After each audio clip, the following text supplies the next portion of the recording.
Olá, alunos! Tudo bem? Bem-vindos para mais uma aula de História com a professora Sabrina. E hoje o tema da nossa aula será a Revolução Francesa.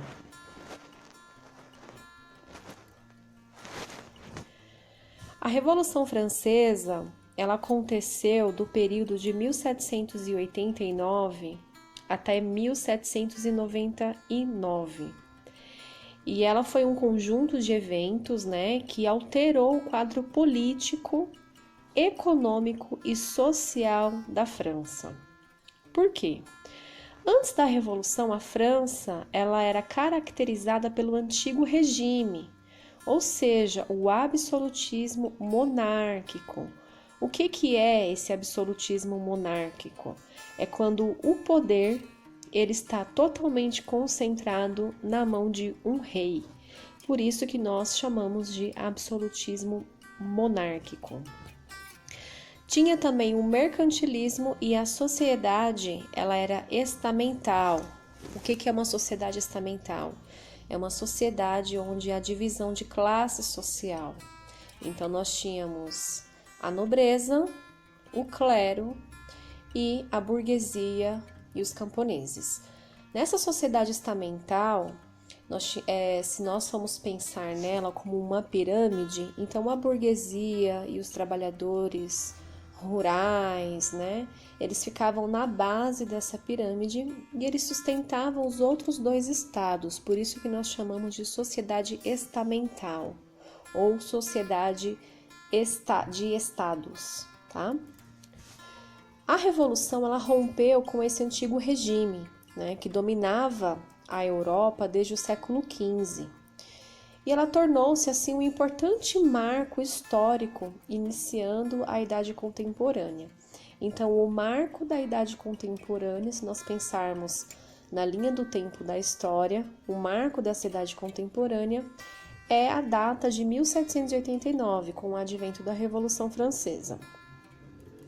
Essa revolução ela inspirou reformas em outros países, além de ter influenciado também a independência das colônias espanholas e também na proclamação da independência do Brasil. Então vejam só como que esse movimento revolucionário, ele influenciou outras regiões, outros países, para que buscassem também aqueles que ainda não eram independentes, que buscassem a sua independência, como foi o caso do nosso país, tá?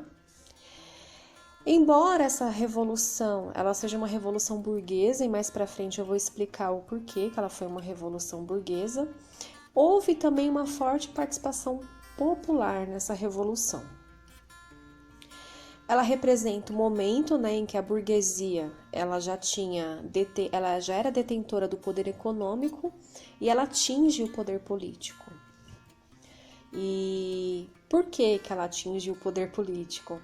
Porque até então, como eu coloquei aí para vocês, ela tinha um poder econômico, mas ela ficava na base dessa pirâmide social. Nessa divisão de classe social, a burguesia, por mais que tivesse um poder aquisitivo, um poder econômico, ela não tinha os privilégios que eram proporcionados com a política.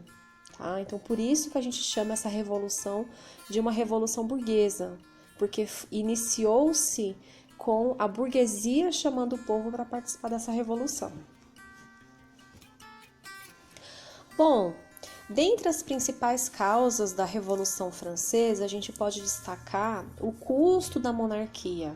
Era muito custoso ter uma monarquia, porque a gente tinha ali o rei Luís XVI, e a sua corte, e eles gastavam enormes quantias para sustentar os seus privilégios.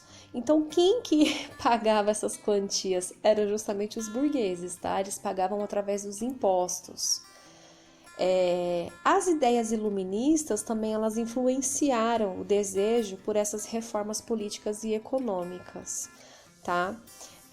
Os ideais de liberdade, igualdade, fraternidade, elas foram aí a bandeira levantada, o hino da França nesse momento. Eles queriam liberdade, queriam igualdade de direitos, né, para que eles pudessem ter essa participação política, não ficasse restrito a um pequeno grupo, tá? Além disso, o quadro econômico na França, ele era péssimo, né? As pessoas estavam passando fome, havia muita seca, essas secas estavam prejudicando a agricultura e ainda assim acentuava ainda mais a miséria. Por isso, havia também escassez de alimento e o que aumentava ainda mais a revolta da população, né? Que não tinha ali o mínimo necessário para a sua sobrevivência, que era o alimento.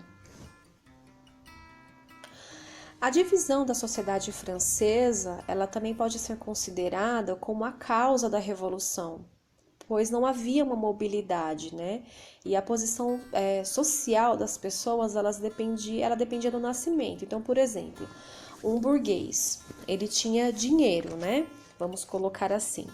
Mas o filho dele nasceria filho de um burguês, então ele também não ia conseguir participar ou ter privilégio político. Então, por isso que a gente fala que era uma posição com mobilidade, então ela não se movimentava. Então, eu sou o que eu sou porque eu nasci assim. Então, se eu nasci burguesa ou se eu nasci camponesa, eu morro camponesa. O que às vezes acontecia era desse burguês conseguir comprar um título de nobre, mas não era tão fácil, não era tão comum e não era uma coisa que acontecia sempre, deles conseguirem comprar esses títulos de nobreza, tá? No século XVIII, essa burguesia ela se sentia muito prejudicada, né? Por conta da intervenção do Estado na economia. E politicamente o reinado de Luís XVI caracterizava uma monarquia absolutista, ou seja, ele tinha o poder divino, ele tinha todo o poder, né, concentrado nas mãos dele, e esse poder era de uma origem divina. Então, quem sustentava isso? Quem sustentava isso era o clero. O clero dizia que Luís XVI era um enviado de Deus, ele tinha um poder vindo de Deus, né? Então, por isso que as ideias iluministas, elas também vieram se juntar a essa revolução, porque os iluministas eles se contrapunham justamente a isso, né? A ideia do clero, eles se contrapunham a essa ideia. A gente chama também o período de iluminismo por conta das luzes, da razão. Então, é um período da idade da razão. Então, esse momento, na política do reinado do Luís XVI, ele era sustentado por esse clero, tá? E aqui nós temos uma projeção, nós temos um quadro mostrando como que era essa divisão desses estados. Então, nós temos aí, né, a pirâmide. No topo da pirâmide nós temos o rei, né? Aí nós temos o primeiro estado. Quem faz parte desse primeiro estado é o alto clero, né? E o baixo clero. Tem 120 mil pessoas que fazem parte desse primeiro estado. Nós temos o segundo estado, que é a nobreza de sangue e a nobreza de espada, que são 350 mil pessoas. E apenas esse primeiro e esse segundo estado é que detém os privilégios tributários. Que privilégios são esses? São os privilégios que são sustentados pela burguesia e pelo povo, tá? E aqui no terceiro estado, percebam, são mais de 24 milhões de pessoas. Então, a quantidade de pessoas do terceiro estado era muito maior do que do primeiro e do segundo. Entretanto, eles não tinham direitos políticos nem participação política, tá? Tudo era decidido aqui pelo primeiro e pelo segundo estado. Foi o que acentuou a revolta aqui da burguesia, porque a burguesia ela se sentia oprimida por ter que pagar tantos impostos, né? Tantos tributos para sustentar aqui os privilégios, para sustentar o luxo do primeiro e do segundo estado, quando na verdade eles não conseguiam nem ao menos decidir questões políticas. Então, foi isso que primeiramente levou essa revolta aí dos burgueses e que depois eles conseguiram chamar o povo que também sofria, né? Vejam que eles também fazem parte aqui do terceiro estado, né? Esse povo sofria, então os burgueses conseguiram chamar esse povo para participar dessa revolução. Aí nós temos as etapas da Revolução, tá? Inicialmente nós temos a Assembleia dos Estados Gerais, que aconteceu em 1789. Essa Assembleia, ela foi para resolver a questão dos impostos, então o rei convocou essa Assembleia. E essa Assembleia, ela conta com representantes dos 3 estados. Então a gente tem o representante do primeiro estado, o representante do segundo estado e o representante do terceiro estado. Lembrando que o terceiro estado era o estado que continha mais pessoas. Só que tem um problema, por quê? Cada estado tinha direito a apenas um voto, né? E a burguesia, ela queria uma votação por indivíduo. Por que ela queria por indivíduo? Porque o terceiro estado, que era o estado onde a burguesia fazia parte, era o estado que continha mais pessoas. Mas eles não aceitaram, na discussão dessa assembleia, eles não aceitaram, eles decidiram que seria o voto por estado, então cada estado teria direito a um voto, então isso ia fazer com que a situação não mudasse. Porque se o primeiro estado e o segundo estado estavam aliados, certamente o terceiro estado, né, que ali nós tínhamos os burgueses representando, sairiam sem os seus direitos, sem as suas colocações, sem que eles tivessem direito a ter as suas colocações atendidas. Então, diante disso, né, diante dessa impossibilidade de resolver essa questão, o que o terceiro estado faz? Ele se separa dos outros dois, ele deixa de fazer parte dessa Assembleia dos Estados Gerais e ele cria a Assembleia Nacional Constituinte. Então, ele por si só se separa dos outros 2 estados, tá? Aí nós temos a primeira fase, que é a Assembleia Nacional Constituinte, que ela vai de 1789 até 91. A Constituição, ela representaria o fim do absolutismo monárquico na França, né?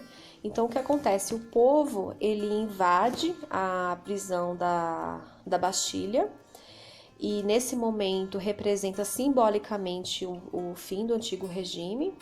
E na zona rural, o que acontece? Os camponeses começam a invadir os castelos também. Incendeiam plantações, massacram membros da nobreza e do clero. Nesse momento aqui é instaurado o grande medo. Essa é a fase onde a gente pode chamar aí de o grande medo, tá?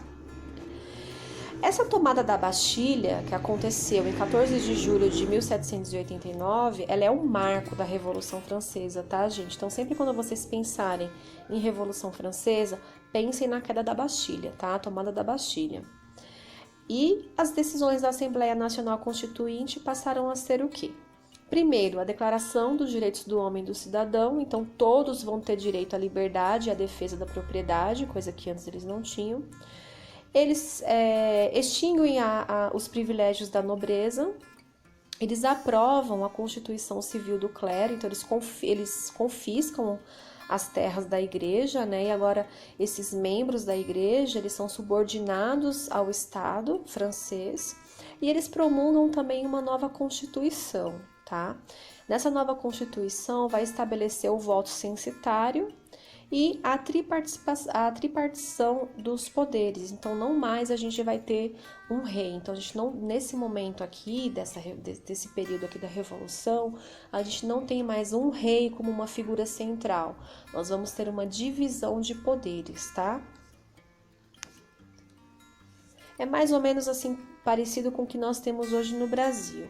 Hoje nós temos uma divisão de poderes, que é o poder executivo, legislativo e o judiciário. Então, houve essa divisão de poderes no momento da Revolução Francesa. E aí nós temos a segunda fase, que é a fase da Convenção, que vai de 92 a 93. Inicialmente, os girondinos eram quem representavam a alta burguesia, e nós tínhamos ali os jacobinos, que defendiam mais os interesses da pequena burguesia e do povo, tá? Então, embora ambos fossem burgueses, mas cada um tinha ali um interesse diferente. E também nós tínhamos aí um terceiro grupo, que era planície ou planalto. Eles não tinham uma posição muito bem definida e eles eram a parte mais baixa da classe social, tá?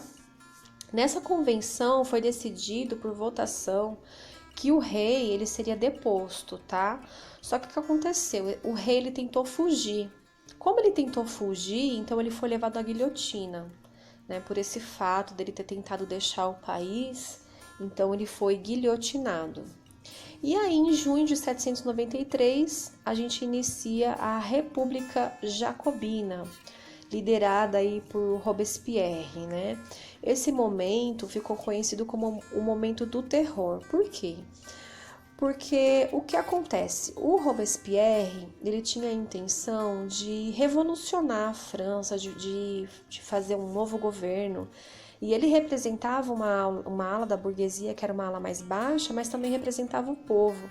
Então ele queria que esse povo tivesse também direitos, tá? E o que ele faz? O que o Robespierre faz?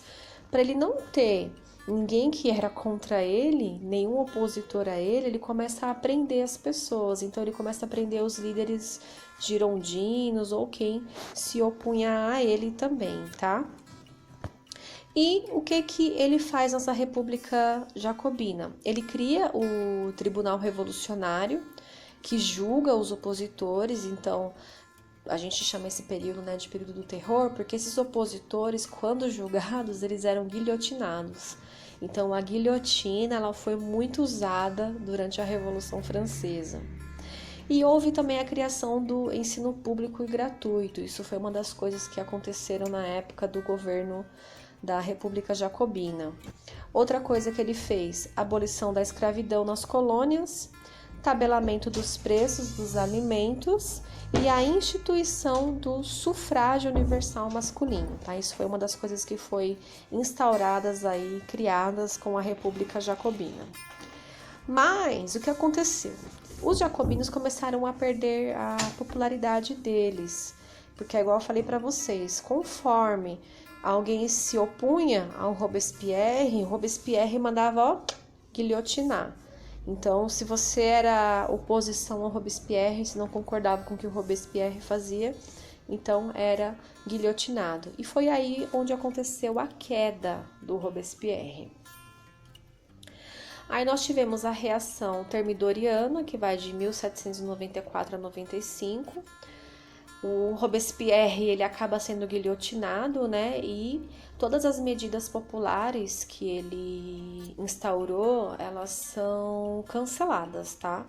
Então elas passam a não ter mais validade. Então tudo que o povo conquistou, porque lembre-se, o Robespierre, embora ele fizesse parte da burguesia, mas era da burguesia mais baixa e do povo. Então o que ele fazia era também ali tentar atender aos interesses desse povo, tá?